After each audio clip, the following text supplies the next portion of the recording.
الأدلة العلمية وكلها تشهد، العدو والمحب يشهد بذلك. حتى الأعداء الخصوم قالوا لا تحاوروا لأنه يبعث الشك في قلوب المتابعين. سبحان الله. ومنهم من قال إني ساحر، ومنهم من قال ما أدري شو يسوي لنا، انظم ما نعرف نحكي. ما أدري طبعا هاي حتى في الشيعة حكوها، هاي قبل أيام جابوا لي كلام حتى في الشيعة، يعني هذول الميتين غيرة أو حسد، يقول نوقف يمه يحكي ويانا ما أدري شو يسوي لنا، ما ندري شو يسوي لنا، ايش اسوي لكم؟ اقرا اوكلكم قيمه، ايش اسوي لكم؟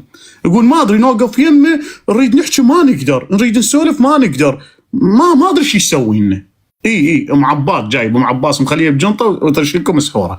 يا اخوان هاي سوالف مره يقولون عنده جني، هاي الروايات اللي يطلعها بسرعه جني هذا. يا اخي يا مهزله المهازل. اي والله العظيم. يعني هيك تصيرون مضحكة يا أهل التوحيد؟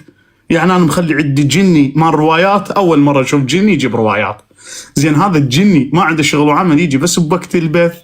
زين يا هو أنا ابن باز اللي يقول كانوا الجن يجوا لي بالباب يعطوني علم. هاي سوالفكم.